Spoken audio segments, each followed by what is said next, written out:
connect with anyone for business or personal life, the simple rule really is that you need to look like the person who wants to connect with someone. So in this video, I'm going to share 10 of the most refined and sought after body language points for connection with almost anyone. So please ensure that you watch this video till the end because with each point, it keeps getting better.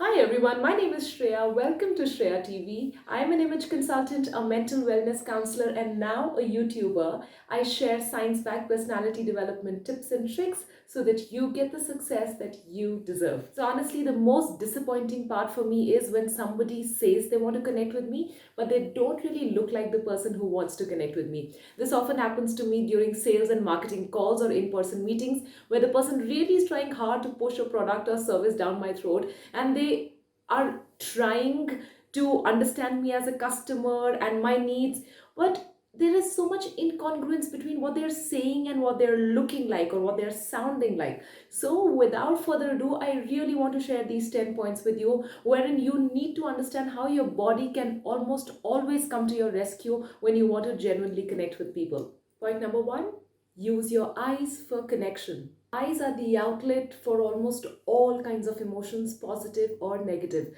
So when you use your eyes, please make sure that you are exactly showing the right kind of intention. Eyes don't only help us display the necessary emotions, but they also show things like involvement and distraction. So many times I hear people say that when they're in a conversation with somebody, they get bored and distracted, and that reflects in their eyes because their eyes, they just change their gaze and they shift their gaze somewhere else. That's something that you really don't want to do when you're trying to connect with somebody. So for starters, please ensure that you look at the person at most of the times. Let's say 90% of the times in the conversation, you should be looking at the person when you or them are talking. Secondly, you want to ensure that there's an anchor gaze, meaning that you look at the person as if you're trying to anchor your thoughts and your ideas into this moment, into that person. And I made a video on eye communication some time back that talks a lot about all kinds of eye gazes and communication. If you haven't watched that video, I insist you do. The video is in Hindi and I'm going to share the link in the description below. Another quick thing to take care of is that you always ensure that you look at somebody's bridge of the nose when you're speaking to them, or focus on any one eye because it's not practical to look at both the eyes together. So focus on any one eye and the bridge of the nose so that you are appropriate when you're looking at somebody. Point number two, mind your nods. We all understand nodding. We've all been taught that we are supposed to nod when somebody's speaking to us, but there is a little deeper. I want you to delve into the science of nods. When somebody is speaking to you and you nod, it's a sign to them that you are understanding what they are saying. But when the nods are far too consistent and similarly paced, then they lose their connection ability. Nods have a power to connect with almost anyone. So instead of a single paced nod, you want to really shift between your pace of the nods. So sometimes you could consistently nod when somebody is speaking to you, but sometimes you could slow down your nod when a person's point really strikes you. And we call that a nod of internalization, as if you've really internalized the point. It has clicked with you so well, and you're just taking your time, as if, sometimes we take time to savor a good meal. That's how you need to slow down a nod sometimes because that point that the person has made is so interesting that you're, that's nice. And you really need to consciously ensure that the pace of your nods keeps changing according to the context of your discussion. Point number three, be mindful of your torso. Where is your torso inclined when you're speaking to somebody? A famous anthropologist and human behavior researcher, Helen Fisher, has done some interesting research around communication between men and women. And what she says is that from thousands of years, when women speak to each other, they focus on each other. Their torsos are inclined towards each other when they speak, just like I'm facing the camera right now. And that's how they talk to each other. Why? Because since years, Women have been used to holding a baby, caressing the baby, taking care of it, communicating with the child. So that's why women are more tuned to facing the torso towards the person they're speaking to. But men, on the other hand, when they speak to each other, they sit side to side. So when you see two men typically engaged in a conversation, they prefer to sit side to side next to each other. Why? Because thousands of years men have been used to going out of the house to fetch for food. So typically men used to sit next to each other looking for their prey or trying to catch, let's say, fish, and they would have conversations sitting next to each other side by side, and they would try to catch the prey. So it's a really important point to notice that if you want to connect with a woman, you really want your torso inclined towards her. But if you want to connect with a man, please ensure that you sit next to him, wherever practically possible, of course. So my take here is that I really feel when you're trying to connect with somebody, your torso should be inclined towards that person when you're trying to connect with them, because that's a sure shot way to let the person know that you're fully in the moment. Point number 4, when you're connecting with somebody, please try to ensure that you have a slight chin up, because that just generates curiosity within you, and it also makes you look like you're really curious and involved in the moment. Even if practically I'm engaged at the same level as I was seconds ago, but just by having a slight chin up and speaking to you, I just look like I'm excited, I'm involved, I am looking forward, I'm progressive. And these are all the things that you want to communicate when you're trying to connect with people. Point number 5, have warm and welcoming facial expressions. If you've seen my channel at all, you know I talk about facial expressions quite a lot. So whatever we want to communicate to people, all of that comes on the face first. So always ensure that you look like that person who wants to engage. Few facial expressions that you always must have are a nice warm smile, and a warm smile. You don't want to have a smile for the sake of it, and that's the kind of smile which is for the sake of it smile. I call this the formal smile. That's not the smile you want to have, because everyone can tell that you're smiling for the sake of it. Instead, you want a smile that really communicates with the eye. I'm trying to consciously engage both my eyes with the lip, as if both my muscles, I'm trying to mindfully bring both these muscles together, and I want them to work together. This kind of a smile. And of course, a zygomatic smile, a genuine smile, is something that is always encouraged.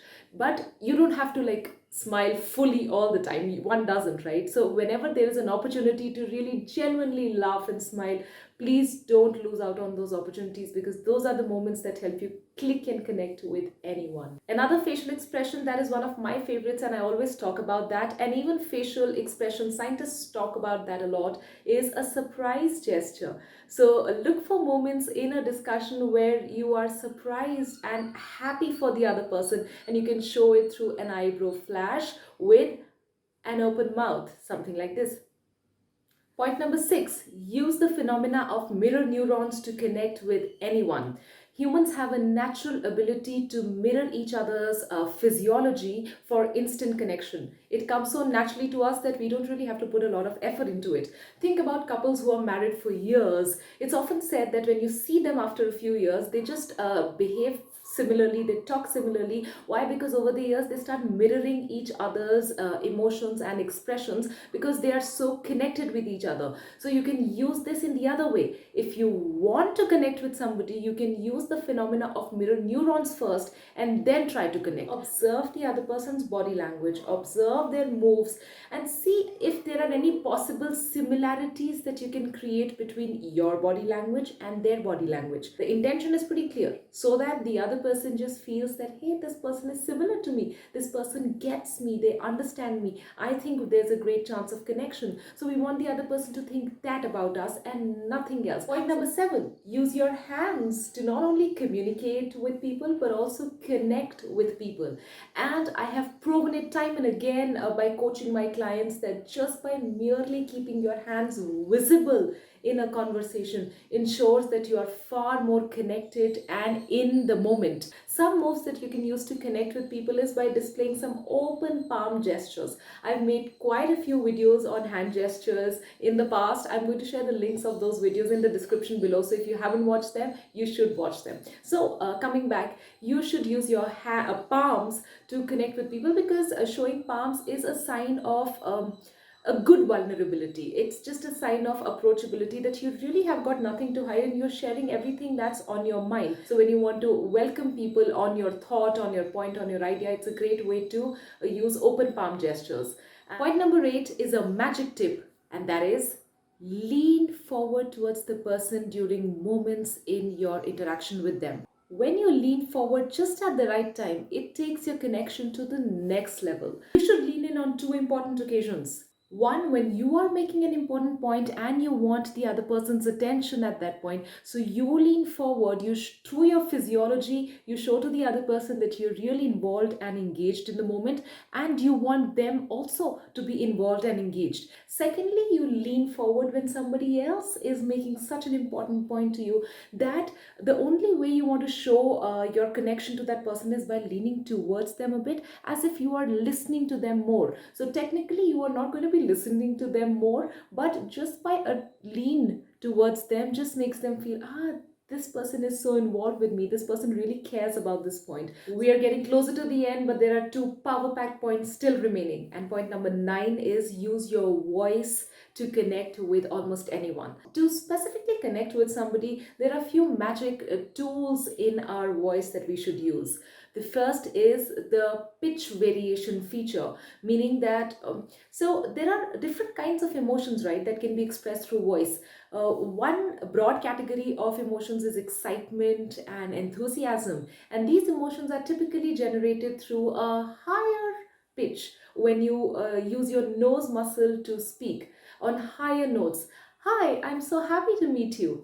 But if somebody's talking about, let's say, an intense moment or a deep, they're making a deep point, so then you want to engage your chest muscles to speak to that person. So if somebody's talking about a pain problem with you, so at that time you don't want to use your nasal voice and a higher note. You want to use your low notes and maybe come back and say, I hear you. I know what you mean. I know what this feels. Another thing you can do is use vocal nods when you are trying to connect with the person. So a lot of times a person is fully engaged in saying something to you and you don't want to butt in and use some words. Instead of butting in with words, you could just use your vocal nods like, ah, oh. So things like these, so that you're in the moment, you're at pace with them, and that person just feels more encouraged to speak to you. And finally, the last point, number 10, paraphrase. Now, paraphrasing by definition involves words. It just means that whatever the other person has said, you repeat it in your own words just to let the other person know that you've understood the gist of their points. But for connection, we are going to paraphrase not only with the words, but also with the body language and the voice. So let's say a friend is speaking to you and this is what they are saying. You know what, so then when I spoke to her, she also felt that I was not good enough, and I don't know what made her feel that I was not good enough. And then similarly this happened with that friend as well. The other day I was speaking to this friend, and towards the end of this discussion, this friend took it to another level altogether, and I didn't even say those things that this friend had interpreted. So when this person has finished saying, you want to paraphrase by saying, okay, so are you saying that people often misunderstand you? But with this paraphrasing, you also want to use your body language, keeping in mind the mirror neurons. So let's say this person was mostly sad and was using a sad facial expression or tensed facial expression. When you paraphrase, you should also replicate a similar emotion on your face when you paraphrase, something like this. So, are you saying that people mostly misunderstand you when you try to communicate with them? Along with the facial expression, we are also going to use an appropriate voice. So, maybe this person's voice is tensed and this person is a little agitated but also tensed and upset. So, you want to pick one emotion from their voice and maybe use, in this case, let's say the chest voice to speak. So, now I'm going to paraphrase using the right kind of face and the voice. So, are you saying that people mostly misunderstand you? We have to be really careful here. We don't have to imbibe anybody's negative energy, and we don't have to imbibe anything that we don't want to. We are just doing this consciously and carefully to connect with people. All right, this was my curated list of 10 points to connect with anybody through body language and voice. I really hope you enjoyed watching all these points, and now it's over to you. Please let me know in the comments below which of these points were clicked with you the most, and which of these points are you going to start trying now. And I really want you to try these body language tips now. And before you sign off, if you haven't subscribed to my channel yet, please do that without further ado. Click on the subscribe button and the bell icon so that next time I upload a video, you get a notification. And please like this video by clicking on the thumbs up if you've really liked the video, and share it with as many people as you think should watch content like mine. Thank you so much for watching, and take care.